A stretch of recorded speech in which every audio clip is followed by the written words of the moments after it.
Hi, my name is Laura Crisp, and this is my Week 7 discussion post. The hazard and risk.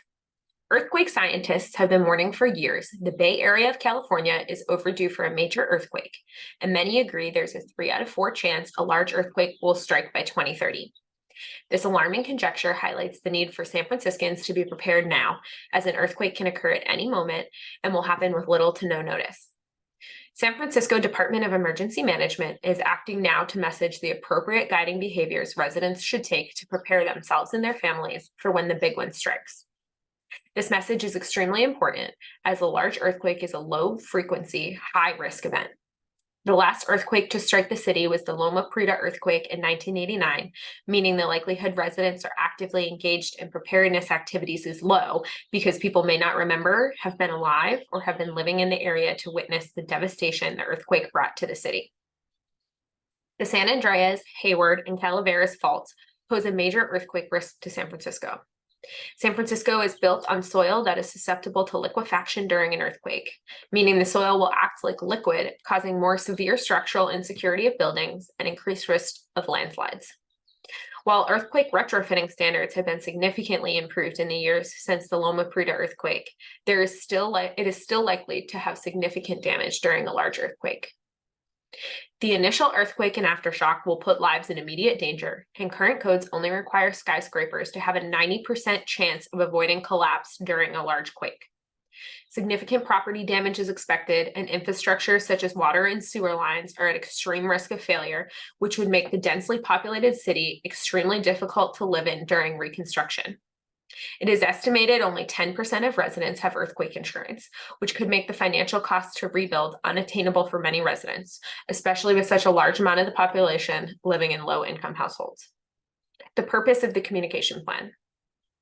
People often perceive risk inaccurately, under or overestimating their personal risk of various hazards, and choose to act or not based on personal experience, recall of significant events, and what their peers are doing, among other factors.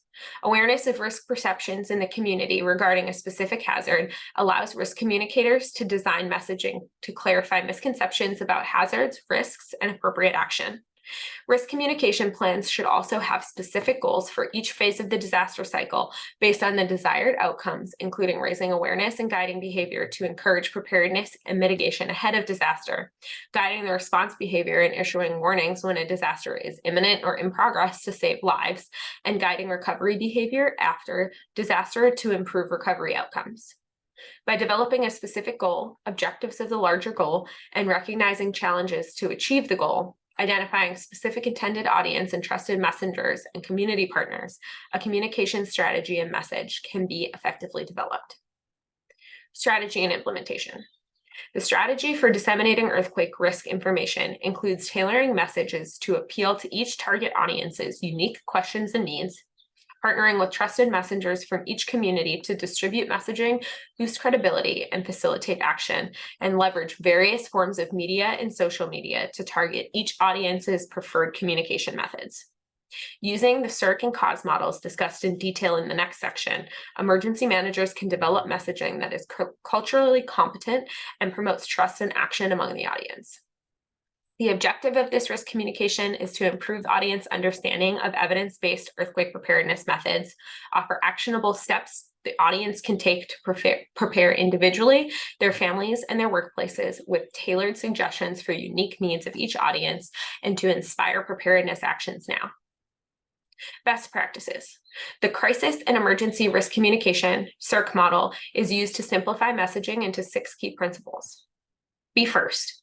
People believe the first message they hear, and they judge future messages based off that information, so it is important to be the first and consistent message people hear. Be right.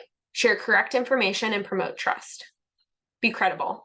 Select the trusted spokesperson who resonates with the community because people are more likely to heed information and warnings from a source they already trust. Express empathy.